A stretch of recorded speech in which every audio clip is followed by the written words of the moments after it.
আপনারা সকালবেলা ঘুম থেকে উঠে এবং রাত্রিতে ঘুমাতে যাওয়ার আগে পর্যন্ত আপনাদের শরীরকে সুস্থ রাখার জন্য আপনারা খাবার দাবার আপনারা খেয়ে যান, যাতে আপনার এই জাগতিক দেহটা চলার জন্য শক্তিযুক্ত হতে পারে। খ্রিস্টের প্রিয় বিশ্বাসী ঈশ্বরের সন্তানরা, আপনি কি জানেন আপনার ভেতরে যে আত্মাটা আছে সেই আত্মারও খাদ্যের প্রয়োজন আছে? আর সেই আত্মাটার খাদ্য হলো একমাত্র পবিত্র ঈশ্বরের বাক্য।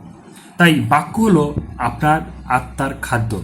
আপনি এই জগতে আপনি বেঁচে থাকার জন্যে, আপনার জীবনে আপনার দেহকে বাঁচানোর জন্য আপনি যে জাগতিক খাদ্য খাচ্ছেন, আপনি এটা জেনে রাখবেন আপনার আত্মাকে বাঁচানোর জন্য আপনার আত্মার খাদ্যের প্রয়োজন। তাই তো ঈশ্বরের বাক্যেতে প্রভু যিশু বলছে যে মনুষ্য কেবল রুটিতে বাঁচে না, কিন্তু ঈশ্বরের মুখ হইতে যে বাক্য নির্গত হয় তাহাতেই মানুষ বাঁচিবে।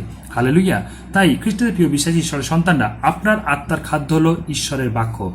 আপনার আত্মাকে বাঁচানোর জন্য আপনি ঈশ্বরের বাক্যকেও পাঠ করুন, ঈশ্বরের বাক্যকেও আপনার হৃদয়তে রাখুন, ঈশ্বরের বাক্য মতো আপনি জীবনযাপন করুন। হালেলুইয়া। তাই আপনার আত্মাকে বাঁচানোর জন্যে, আপনি যেভাবে দেহকে বাঁচানোর জন্য আপনি এই জগতের খাদ্যকে বেছে নিয়েছেন, ঠিক একইভাবে আত্মাকে বাঁচানোর জন্য ঈশ্বরের বাক্যের প্রয়োজন। তাই ঈশ্বর তিনি এত মহান, তিনি যেইভাবে আমাদের দেহকে বাঁচানোর জন্য এই পৃথিবীতে খাদ্য পাঠিয়েছে, ঠিক একইভাবে ঈশ্বর আমাদের আত্মাকে বাঁচানোর জন্য তার পবিত্র বাক্যকেও পাঠিয়েছে। তা হলো ঈশ্বরের পবিত্র বাক্য, পবিত্র বাইবেল। হালেলুইয়া। তাই ঈশ্বর আপনাদেরকে প্রত্যেকজনকে আশীর্বাদ করুন। সবাইকে জয় যিশু।